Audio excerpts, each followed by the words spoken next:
வணக்கம். மாலை முரசு செய்திகளை விரிவாக பார்ப்பதற்கு முன் தலைப்புச் செய்திகளை பார்க்கலாம். பாஜக ஆளும் மாநிலங்களை விட தமிழ்நாட்டில்தான் பெண்களுக்கு அதிக பாதுகாப்பு வழங்கப்பட்டு வருவதாக முதலமைச்சர் மு க ஸ்டாலின் விளக்கம். பெண்கள்தான் அதிக அளவில் வேலைக்கு செல்வதாகவும் பேச்சு. நீங்கள் ஆளுகிற மாநிலத்தை விட இன்னும் சொல்ல வேண்டும் என்று சொன்னால் இந்தியாவிலேயே பெண்கள் தான் அதிகம் பேர் வேலைக்கு சென்று கொண்டிருக்கிறார்கள். சட்டம் ஒழுங்கும் பெண்களுக்கு உரிய பாதுகாப்பு வழங்கி கொண்டிருக்கிறது. இன்று காலையிலே கூட அதை இன்னும் வேகப்படுத்தக்கூடிய வகையில் இன்னும் கடுமையான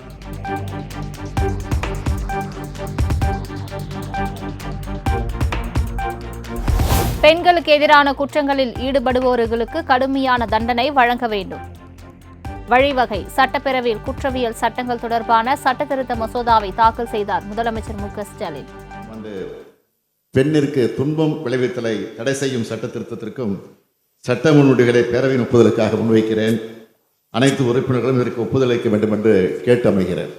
மாண்புமிகு முதலமைச்சர் அவர்களின் தீர்மானம் பேரவையின் முடிவுக்கு விடப்படுகிறது. ஏற்போர் ஆம் என்க, மறுப்போர் இல்லை என்க. ஏற்போரே அதிகம் என்று கருதுகிறேன். ஏற்போரே அதிகம். தீர்மானம் நிறைவேறியது. மாண்புமிகு முதலமைச்சர்.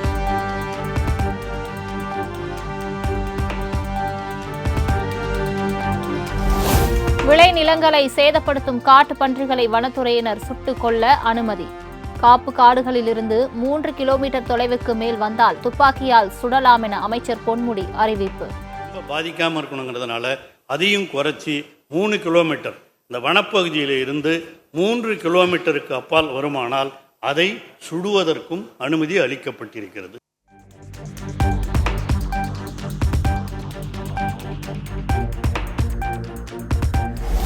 விளை நிலங்களை சேதப்படுத்துவதால் மயிலின பெருக்கத்தை தடுக்க அதன் முட்டைகளை சேகரித்து உடைக்க வேண்டும். வன விலங்குகளால் ஏற்படும் பாதிப்புகள் குறித்த கவன ஈர்ப்பு தீர்மானத்தின் மீது அதிமுக உறுப்பினர் செங்கோட்டையன் பேச்சு.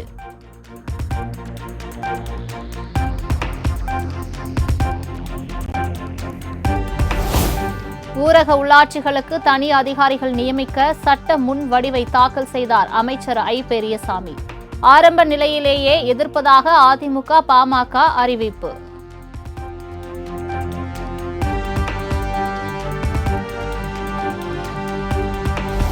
ஊரக உள்ளாட்சிகளுக்கு தனி அதிகாரிகளை நியமிக்கும் சட்ட முன் வடிவை திருத்தம் செய்ய வேண்டும். சட்டப்பேரவையில் காங்கிரஸ், இந்திய கம்யூனிஸ்ட் கட்சி வலியுறுத்தல்.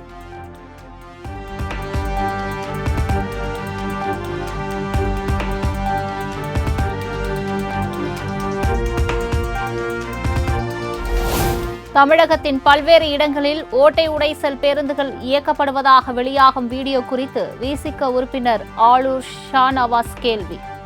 அதிகாரிகள் கவனக்குறைவு காரணமாக பழுதான பேருந்துகள் அனுமதிக்கப்பட்டு விடுவதாகவும் அமைச்சர் சிவசங்கர் விளக்கம். படிக்கட்டு தொங்குகிறது என்றெல்லாம் செய்திகள் அவ்வப்போது எதிர்மறையாக வருகிறது. அது பழுதாகி பணிமனைக்கு கொண்டு செல்லக்கூடிய படத்தை கூட அவ்வப்போது அப்படி பிடித்து ஊடகங்களில் செய்தியாக்குகிறார்கள்.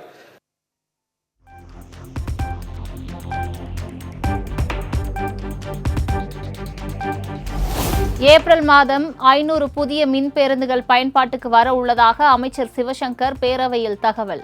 திமுக அரசு பொறுப்பேற்றது முதல் 3004 புதிய பேருந்துகள் பயன்பாட்டுக்கு வந்துள்ளதாகவும் விளக்கம்.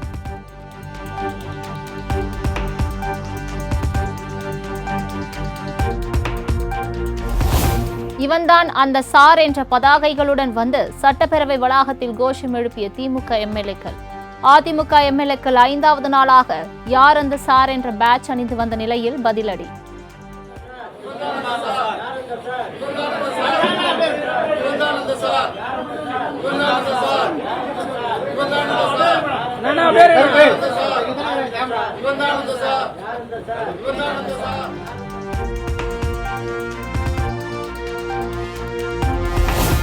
சென்னை கலங்கரை விளக்கம் நீலாங்கரை இடையே கடல் மேல் பாலம் அமைப்பது சாத்தியமா என ஆராய குழு அமைப்பு. சட்டப்பேரவையில் பொதுப்பணித்துறை அமைச்சர் ஏவாவேலு பதில். பாலம் அமைக்க முடியுமா என்ற ஒரு கேள்வியை தொடுத்திருந்தார்கள். கலங்கரை விளக்கத்திலிருந்து நீலாங்கரை வரை சுமார் 15 கிலோமீட்டர் தூரம். எனவே இணைப்பதற்காக கடல் மேலே பாலம் அமைப்பதற்காக விரிவான சாத்தியக்கூறு இருக்கிறதா என்பதை டிஎப்ஆர் மூலமாக தொடர்ந்து திட்ட அறிக்கையை மேற்கொள்ளுகின்ற பணியிலே நெடுஞ்சாலைத்துறை ஈடுபட்டிருக்கிறது.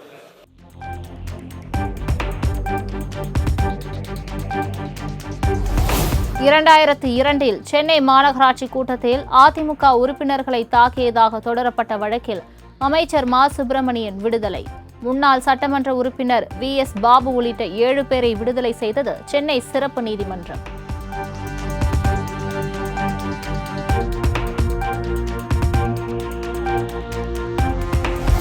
குற்றச்சாட்டுகள் சந்தேகத்திற்கு இடமின்றி நிரூபிக்கப்படவில்லை என்பதால் 7 பேர் விடுதலை என சிறப்பு நீதிமன்றம் விளக்கம். அரசு தரப்பு சாட்சிகளும் பிறர் சாட்சிகளாக மாறிவிட்டனர் எனவும் தகவல்.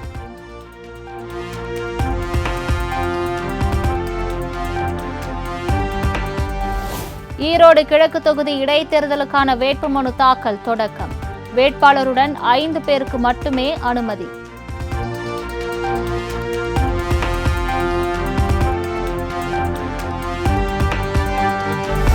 பல்கலைக்கழகங்களில் மாநில அரசின் உரிமையை பறிக்கும் UGC அறிவிப்பை கண்டித்து திமுக சார்பில் போராட்டம். சென்னை வள்ளுவர் கோட்டத்தில் நடைபெற்ற ஆர்ப்பாட்டத்தில் மத்திய அரசுக்கு எதிராக பதாகை ஏந்தி முழக்கம்.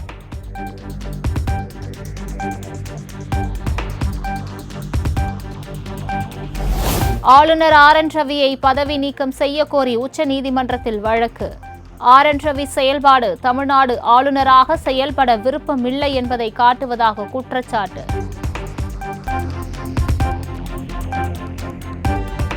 பெரியாரை அவமதித்ததாக தமிழ்நாடு முழுவதும் சீமான் மீது இதுவரை 60க்கும் மேற்பட்ட வழக்குகள் பதிவு.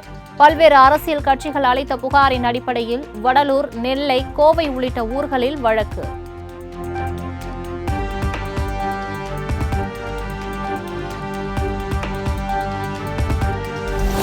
அறிவிழிகளின் அவதூறுகளால் பெரியார் புகழை மறைக்க முடியாது. பெரியார் குறித்து அவதூறாக பேசிய சீமானுக்கு அமைச்சரும் திமுக பொதுச் செயலாளருமான துரைமுருகன் கண்டனம்.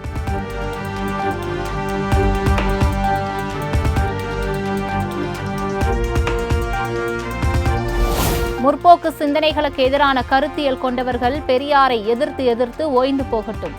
சூரியனை எதிர்ப்பவர்கள் சூடுபட்டுதான் திருந்துவார்கள் எனவும் MP கனிமொழி X தளத்தில் பதிவு.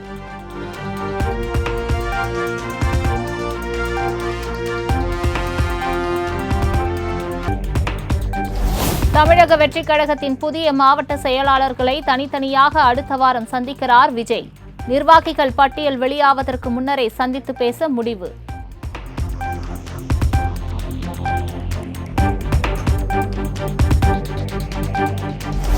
தமிழக வெற்றிக் கழக மாவட்ட செயலாளர்கள் கூட்டத்தில் விஜய் பங்கேற்கவில்லை. பொதுச் செயலாளர் N ஆனந்த் தலைமையில் கூட்டம்.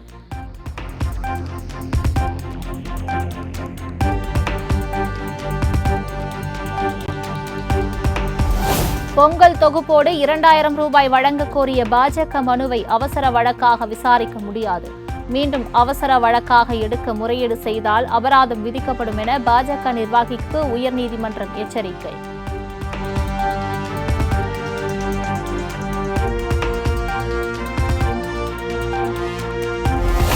அமைச்சர் செந்தில் பாலாஜியின் ஜாமீனை ரத்து செய்ய கோரும் வழக்கில் இருந்து நீதிபதி விலகல்.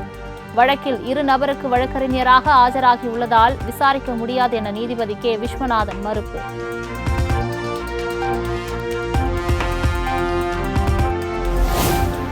விக்கிரவாண்டியில் தனியார் பள்ளி கழிவுநீர் தொட்டியில் விழுந்து குழந்தை பலியான சம்பவம்.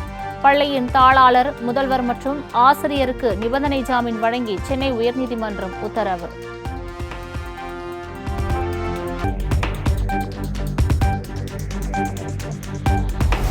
திருச்சி நம்பர் 1 டோல்கேட் அருகே இந்திய கம்யூனிஸ்ட் ஒன்றிய செயலாளர் அடித்து கொலை. நாய் குரைத்த விவகாரத்தில் பக்கத்து வீட்டுக்காரர் வெறிச்செயல்.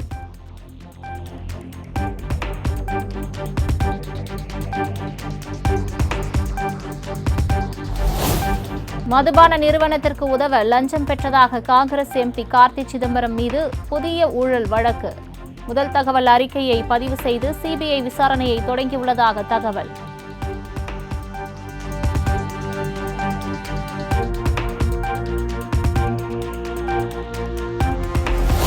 அண்ணா பல்கலைக்கழக மாணவி பாலியல் வன்கொடுமை வழக்கில் கைதான ஞானசேகரன் சிறையில் அடைப்பு. கால் முறிவு காரணமாக ஸ்டான்லியில் அனுமதிக்கப்பட்டிருந்த நிலையில் சிகிச்சை முடிந்து புழல் சிறையில் அடைக்கப்பட்டார்.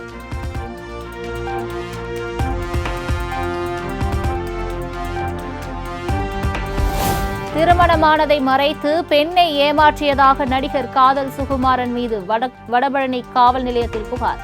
ஆசை வார்த்தை கூறி நகை, பணம் உள்ளிட்டவைகளை பெற்று மோசடி செய்ததாகவும் குற்றச்சாட்டு.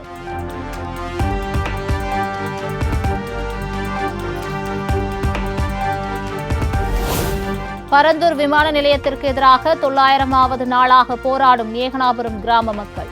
மெரினாவில் உள்ள கருணாநிதி நினைவிடத்தில் மனு அளிக்க புறப்பட்ட மக்களை போலீசார் தடுத்து நிறுத்தி கைது செய்ததால் பரபரப்பு.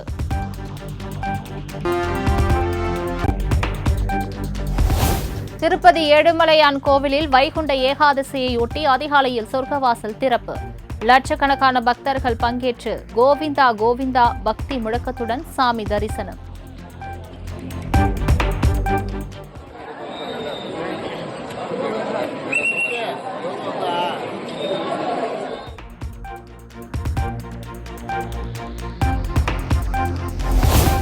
வைகுண்ட ஏகாதசியையொட்டி திருச்சி ஸ்ரீரங்கம் ரங்கநாதர் கோவிலில் சொர்க்கவாசல் திறப்பு.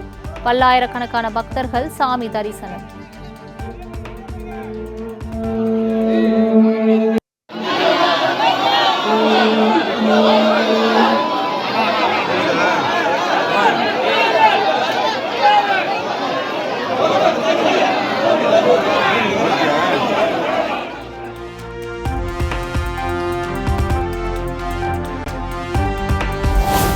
வைகுண்ட ஏகாதசியை முன்னிட்டு தமிழகத்தில் உள்ள பல்வேறு பெருமாள் கோவில்களில் சொர்க்கவாசல் திறப்பு. ஆயிரக்கணக்கான பக்தர்கள் பங்கேற்று சாமி தரிசனம்.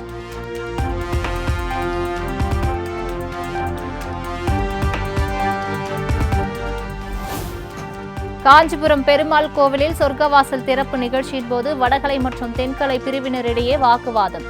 திவ்ய பிரபந்தம் பாட இரு பிரிவினருக்கும் தலா 10 நிமிடங்கள் ஒதுக்கீடு செய்யப்பட்ட நிலையில் யார் முதலில் பாடுவது என்பதில் கருத்து வேறுபாடு.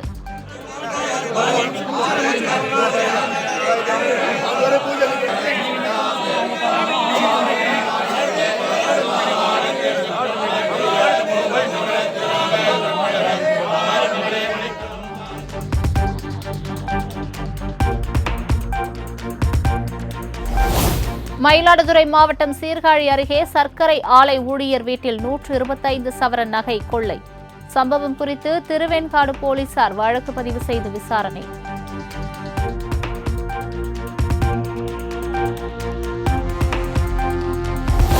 பொங்கல் பண்டிகையையொட்டி இயக்கப்படும் சிறப்பு ரயில்களுக்கான டிக்கெட்களுக்கு கடும் போட்டி. முன்பதிவு தொடங்கிய சில நிமிடங்களிலேயே அனைத்து டிக்கெட்களும் விற்று தீர்ந்தன.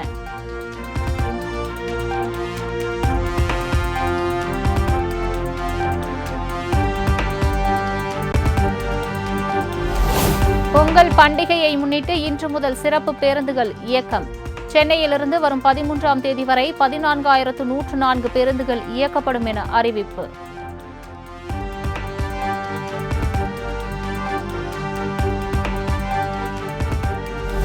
பொங்கல் பண்டிகையையொட்டி இன்று முதல் 320 சிறப்பு இணைப்பு பேருந்துகள் இயக்கப்படும்.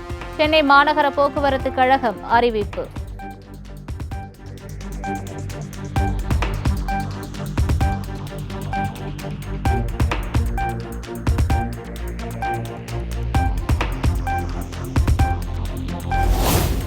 ஆம்னி பேருந்துகளில் அதிக கட்டணம் வசூலித்தால் பயணிகள் புகார் அளிக்கலாம். அனைத்து ஆம்னி பேருந்து உரிமையாளர்கள் சங்கம் அறிவிப்பு.